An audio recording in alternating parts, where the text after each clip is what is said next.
Hey, everybody, welcome into another edition of Warp Factor 10, our show about all things Star Trek here on the Arena Productions.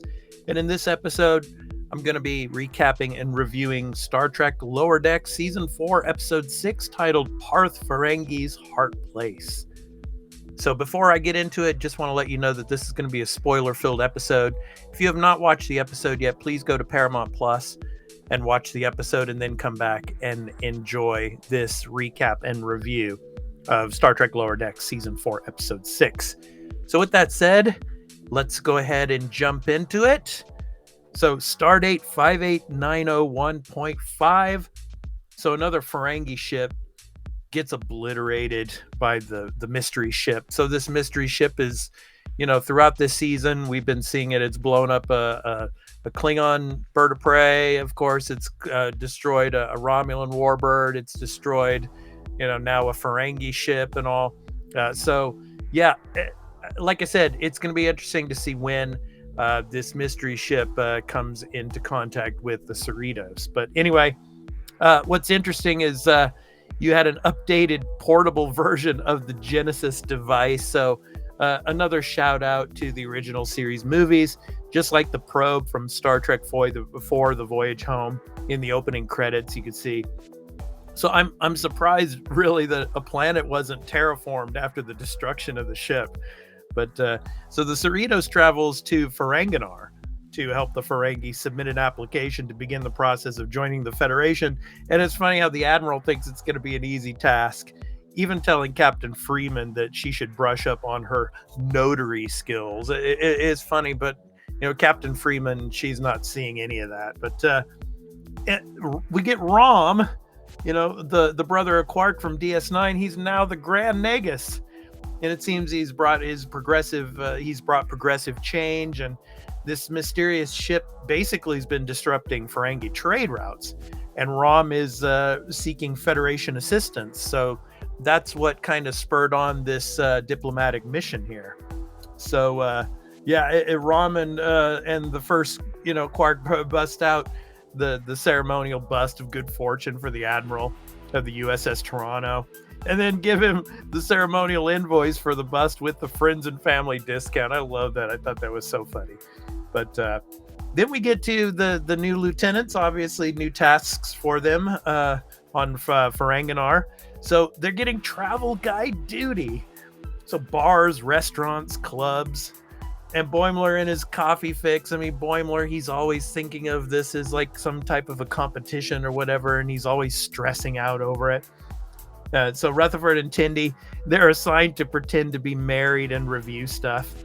It's interesting. They're an awesome science team, but being a couple was just hilariously taken it a step too far in this episode. I think this is where I love the character building and growth in this season that's still going on. Tindy and Rutherford, they're great friends and care for each other deeply, but taking it to the next level, I think, was something they didn't really imagine having to confront in this setting in this episode. Like, for example, with the photographer and the lingerie to the restaurant and putting up the front of being married just became too much. However, it was very, very hilarious, I thought. So a fake romance. Let's get packed, honey. So anyway, Mariner's line, I loved when they landed on the surface. Mariner's line about Ferenginar being what heaven would look like if God was stupid. I mean, it was just it's so funny, I thought also. Then Boimler reviewing the for-profit toilet and minibar, and then getting hooked on holo novels, Ferengi commercials, and TV programs. I thought that was really, really funny as well. And then, of course, Mariner, she catches up with her old friend Quimp, who calls her his favorite pathetic human. I thought that was funny. And then Mariner's still thinking getting promoted sucks, and hits the booze hard. 2 shots of Cardassian tequila and a dagger of the mind on the rocks. And then he's like, Quimp's like, but it's only 10 a.m. And so Mariner's like, oh, make it 3 shots. So I thought that was really funny too. And then we get back to the Admiral, and he wants to speed up the process, but Rom has baseball in his mind. And I'm wondering maybe if he got that from Captain Sisko on DS9, obviously, the baseball reference and all in the episode. So, and Freeman's still not having any of this, but the Admiral makes her stand down, telling her, that Rom has the mind of a child. Classic Rom from DS9 with the same amazing actor, Max Grodenchik, to voice the character. And you can also hear Armin Shimmerman's voice of Quark when Rutherford and Tindy arrive at the Quark's Federation Experience Bar and Grill. And it was cool that they had models of the Enterprise D and Voyager in there as well. So, and then Sluggo Cola, man. I mean, Sluggo Cola getting the shots in the episode. I thought that was cool. And Boimler just, like I said, getting hooked on these Ferengi commercials and the mind control. It's interesting how they throw this out in this episode. Very similar to today's humans with TV consumption and cell phone usage and all. So, and then Ferengi public libraries actually being casinos. I mean, it's funny how I think it was Quimp was saying that, nobody's actually read a book in this place in 1,000 years. So yeah, I thought that was pretty funny. And then Mariner just continuing to get hammered and wallowing in regret, and then getting into a fight with a Ferengi biker gang. I thought that was really funny as well. So, Quimp, my favorite part of this episode though was after Quimp having to save Mariner and the diplomatic mission, and Mariner admitting to him that she is a, quote, wild rogue living on the edge of chaos, unquote. And then, Quimp being the adult and telling her what she, really truly needs to hear, that she is stuck in a perpetual state of immature rebellion. And so I really love this scene because it came from someone who cares for her well-being, and from somebody you least expected to hear it from, a Ferengi of all people. But anyway, like Quimp says, Mariner has all the support she has ever needed, but still picks fights to make sure she gets hurt. And she needs to find what is eating her inside.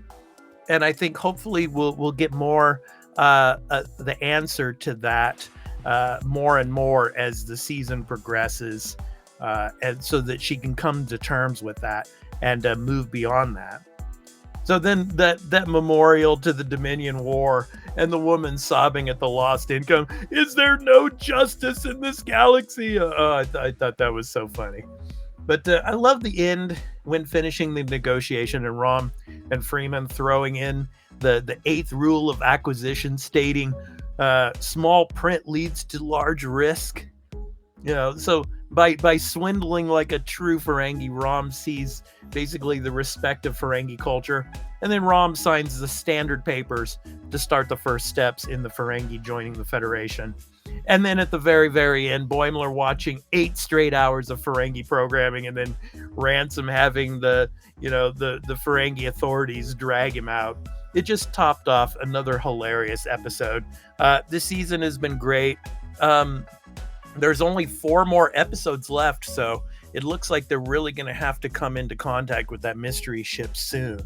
And so we'll really see the whole crew have to come together to face that together, hopefully. But anyway, let us know in the comments what you thought of this episode.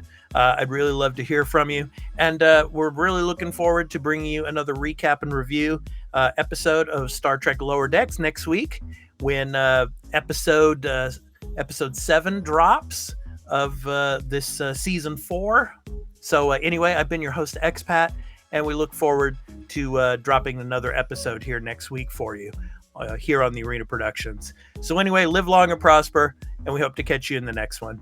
So take care, everyone. Peace.